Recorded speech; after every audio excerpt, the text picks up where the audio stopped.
I don't understand why this guy, Emdee Tiamiyu, the guy who gave the the BBC interview on why Nigerians are bringing their relatives to the UK, that it's not really about the degree, it's about relocating. And Nigerians are bashing him. And then he came up to give an apology. Why? Why would he come to give an apology for something that is actually beneficial to us? See, the major problem of Africa, not just Nigerians now, the major problem of Africans is conflict of interest. Whenever there is conflict of interest, there can't be progress. There's conflict of interest among our leaders. So long as our leaders can travel to UK, travel to India, travel to the US, travel to Europe for medical treatment, what makes you think that they will fix our health system? So long as our leaders can travel abroad, their children can travel abroad, their relatives can travel abroad to get an education, and they are the ones in charge of our educational system, our educational policies, what makes you think they will make it work? They have no interest, they have no stake. Conflict of interest. So long as a leader can steal money, hide that money in UK, hide that money in US, British Virgin Islands, Pandora, Panama, what makes you think that that leader will care about the roads those monies are supposed to build, the hospitals, the schools those monies are supposed to build? What makes you think he will care? Conflict of interest. Look, I am happy at what this Tiamiyu guy did. I'm happy that the British government is banning Nigeria. Not because I want Nigerians to suffer, no. But because, look, we become crooked when we seek the path of least resistance. You don't have to like what I'm saying, but it doesn't change the fact that it is the truth. You become crooked when you seek the path of least resistance. The UK that you are running to, the UK that Africans are running to, the United States of America that Nigerians are running to, they had their problems, their times of problems too. They had their times of difficulty. They did not run away from their country to come to Africa to seek better lives. They did not. They stayed in their country and they fixed their country. I tell you, this is all a conflict of interest problem, adding to and compounding the overall conflict of interest problems of Nigeria.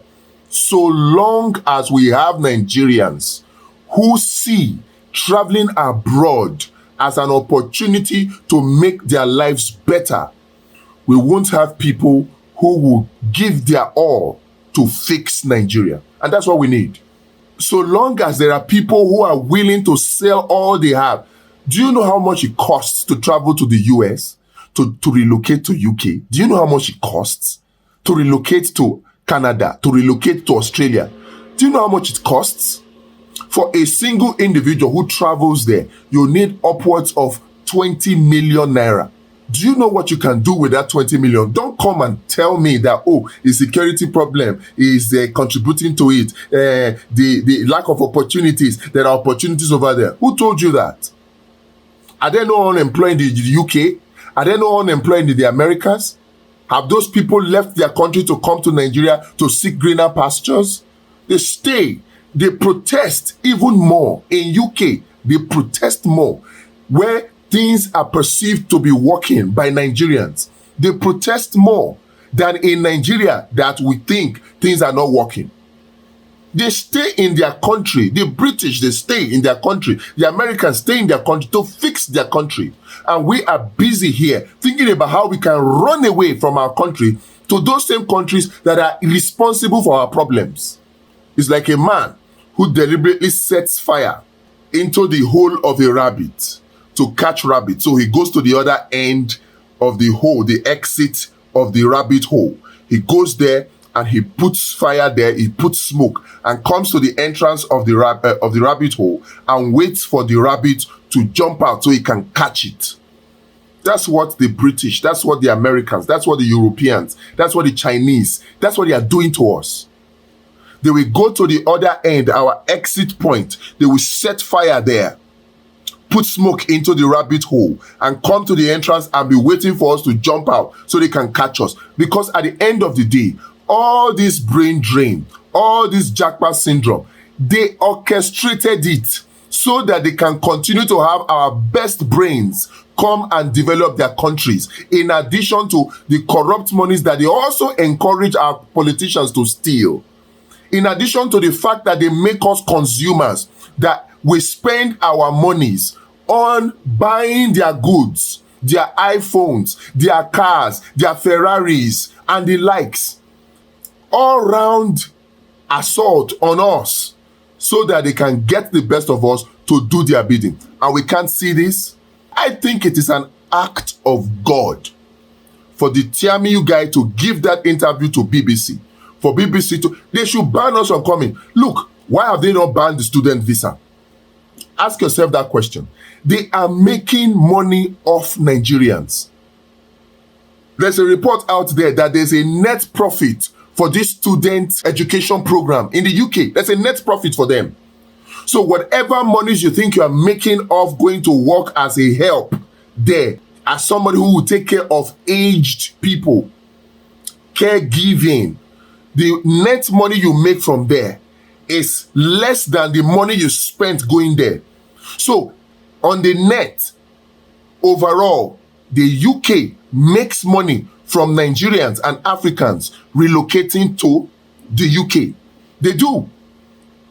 And they do that to ensure that Nigeria continues to be underdeveloped, Africa continues to be underdeveloped, so that they can continue to steal the rest of the resources that is left after the human resources, the best of the human resources, have been drained. So if I were the Tiamiyu guy, I would not come and apologize. I am excited about it. I know majority of Nigerians are not happy because they are planning to go out. If you are planning to relocate outside of Nigeria, how can you stay and fix Nigeria? No wonder nobody is talking about fixing Nigeria. We can fix Nigeria. It's not difficult. They make it look like it's impossible so that we can do exactly what they want us to do. It is called programming. We are being programmed on all fronts, religiously, economically, educationally, entertainment-wise, music, movies, comedy, everything. We have been programmed to see ourselves as non-entities, see ourselves as no good. That's how they are programming us. So if we are wise, we will see this UK ban on Nigerian student visa dependents as a blessing in disguise. That's how we will see it, as a blessing in disguise. And we will act accordingly. Let's stay in Nigeria and fix Nigeria. Let's stay in Nigeria and fix Nigeria. This conflict of interest issue must be solved. Because this is part of the 5 things that need to happen in Nigeria. We need to ban people from going abroad to go and study. Let us study in Nigeria here. All these years of going to UK to go and study, all these years of going to America to go and study, the education is better in UK, the education is better in America, the education is better in Canada, in Australia. How has it developed Nigeria?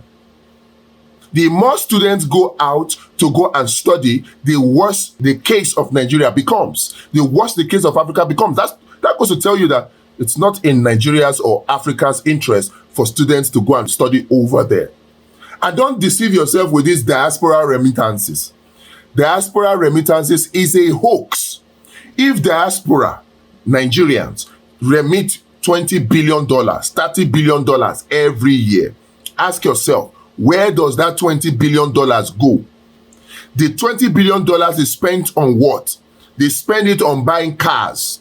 They spend it on buying phones. They spend it on buying building materials. They spend it on buying what again? Just name it. I can't remember it all now. They spend it on buying microphone. They spend it on buying it amplifier. They spend it on buying TV. They spend it on buying shoes.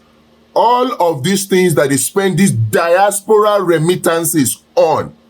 Who makes them? The people from where those monies are sent. The people from where those monies are remitted. So the whole idea of, yes, let them travel abroad because they will remit money. Diaspora remittances is $25 billion every year. It is a hoax. the Americans, the Europeans, the British, United Kingdom people, the Chinese that do all of these things, and you feel that you are doing diaspora remittances, they know that the money is coming back to them almost immediately. That's why they allow you. So in the net, overall, they are the ones that benefit, not us. It is a conflict of interest for any Nigerian, for any African to nurse the ambition that he has to go out to UK, to EU, to America before he can progress, knowing fully well from what I've just analyzed now that in doing so, he's keeping Nigeria poor. So don't blame that young man. Thank God for his life. You don't have to travel to America. You don't have to travel to EU before you make it. In fact, you know, we are freer here in Africa than in those places. Let's change. Part of the things that we need to do in this new Nigeria that we seek is for us to begin to do things differently. We must stop the brain drain. If we are going to suffer, let us suffer here. Let us suffer here and fix our country. Let's suffer here and fix our country. After all, those of us that have not traveled abroad, that have not relocated, have we died?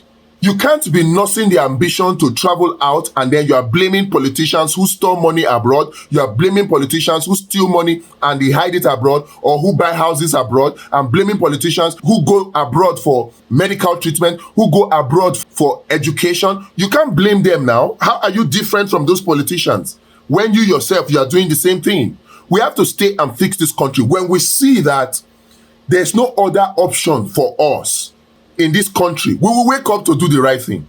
We are still able to be divided along religious lines, along ethnic lines, because we lost the ambition that if things turn yam pepper scatter, push comes to shove, we will just relocate. So the energy we're supposed to direct to fixing Nigeria, we're directing it to relocating, which is a lot of energy. We need to have that.